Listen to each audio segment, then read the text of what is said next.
Assalamualaikum warahmatullahi wabarakatuh. Sebenarnya apa sih yang terjadi pada penderita diabetes atau gula? Kenapa mereka bias terkena penyakit diabetes? Sebahaya apakah diabetes? Bagaimana menghindarinya? Dan bagaimana caranya untuk bisa sembuh dari diabetes? Jika kita berbicara tentang diabetes, semua bermula dari kebutuhan kita akan energi. Sebagai manusia normal, sekecil apapun pasti punya aktivitas. Dalam menjalankan aktivitasnya, baik itu bergerak, berpikir, ataupun tidur sekalipun, tubuh kita memerlukan energi. Nah, dari sini kita mulai pembahasannya. Sebelum kita mulai pembahasannya, saya ingin sampaikan bahwa saya bukan seorang dokter atau ahli pengobatan lainnya. Saya hanya pernah mengalami kadar gula darah saya mencapai 400 lebih, kolesterol saya hampir 300, dan saya pernah baru berjalan 2 langkah saja tetapi nafas sudah terengah-engah. Di sini saya ingin berbagi pengalaman, bagaimana saya bisa mengalami itu, dan apa yang saya lakukan ketika itu, dan bagaimana kondisi saya hari ini. Mungkin ini bisa menjadi inspirasi Anda. Baiklah, kita mulai. Bagaimana manusia itu mendapatkan energi? Energi manusia itu diproduksi oleh tubuh, tapi tubuh kita memerlukan beberapa bahan bakar. Dengan bahan bakar yang kita makan, tubuh kita melakukan proses sedemikian rupa untuk membuat energi untuk kita. Salah satu bahan bakar utama yang kita butuhkan adalah karbohidrat. Nenek moyang kita memilih nasi sebagai sumber karbohidrat. Yang pasti mereka menentukan itu pasti dengan banyak pertimbangan dan pastinya pengalaman. Nasi yang mengandung karbohidrat di dalam tubuh dengan proses yang terjadi diubah menjadi glukosa atau yang kita sebut sebagai gula darah. Nah, glukosa inilah yang dialirkan ke organ tubuh kita dan akan menjadi sumber energi kita.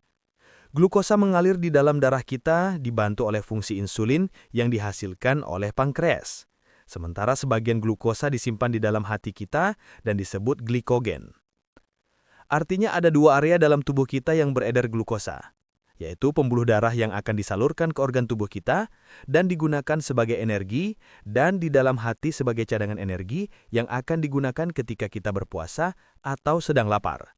Nah, berdasarkan kondisi atau kadar glukosa di 2 lokasi inilah, kita dapat menyimpulkan bahwa seseorang terkena penyakit diabetes atau tidak.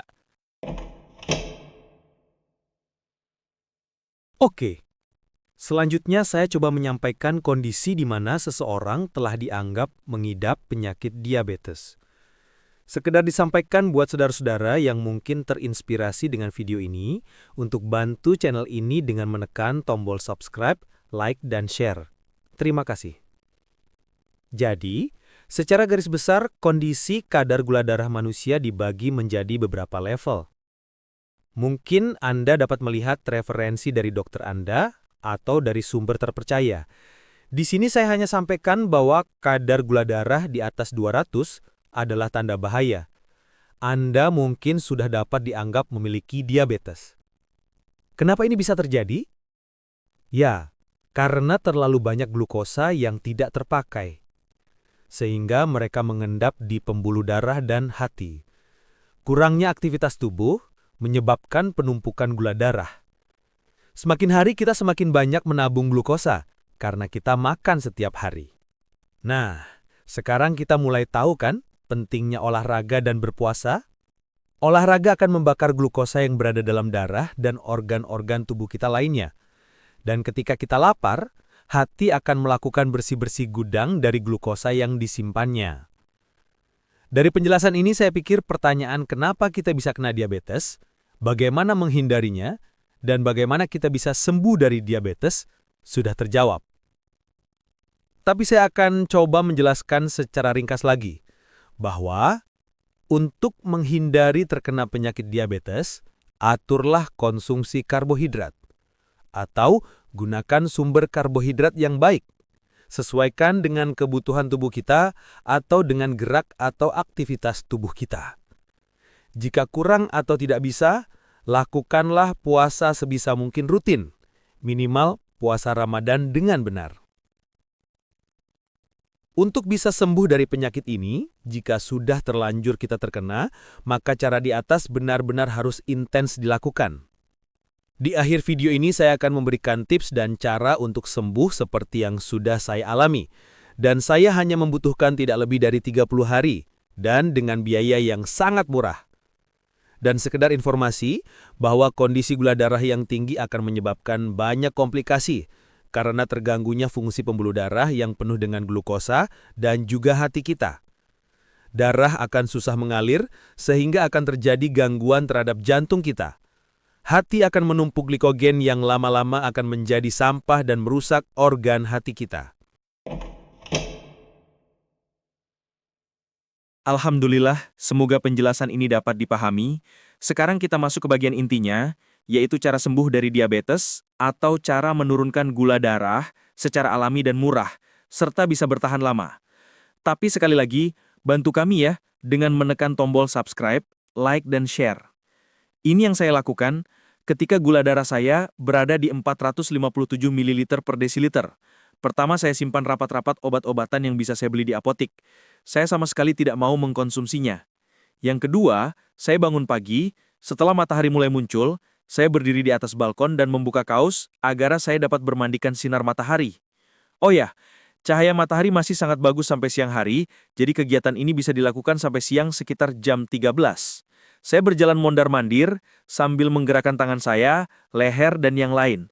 Saya lakukan sekitar 15-30 menit sampai keringat keluar dari tubuh saya. Saya beristirahat sambil minum teh hangat tanpa pemanis, kalau bisa gunakan teh hijau. Kemudian bersiap untuk pergi ke tempat aktivitas saya. Sebelum pergi, saya memakan 1 atau 2 buah ubi rebus. Terkadang saya minum jus alpukat tanpa pemanis, agar saya dapat menahan lapar sampai siang. Di siang hari, jam istirahat seperti biasa, saya makan siang. Saya makan nasi tapi tidak terlalu banyak, dan lauk yang saya pilih pastinya bukan yang digoreng. Setelah makan siang, seperti biasa terkadang rasa kantuk datang, saya meminum segelas kopi pahit dan ditemani sebatang rokok. Oh ya, saya merupakan perokok, dan saya tetap merokok ketika menjalani semua ini. Tapi memang saya kurangi, dari sebungkus per hari saat itu mungkin saya hanya 2-3 batang saja per hari. Sore menjelang malam saya sudah tiba di rumah, seperti biasa kami makan malam bersama. Terkadang saya masih makan sedikit nasi dan tanpa gorengan, tapi saya lebih memilih ubi rebus saja dan ditemani sebatang rokok serta teh hijau tanpa gula. 1-2 jam sebelum tidur saya minum suplemen yang mengandung omega 3. 7 hari pertama, kadar gula saya sudah berada di bawah 250. Di hari ke-12 sudah berada di bawah 200. Alhamdulillah hari ke-20-an, kadar gula darah saya sudah di antara 100 sampai 140. Awalnya saya tidak percaya sampai saya pergi ke klinik untuk cek gula darah, dan hasilnya sama dengan pengecekan yang saya lakukan dengan alat saya. Hari ke-30, saya agak sedikit rubah pola makan saya.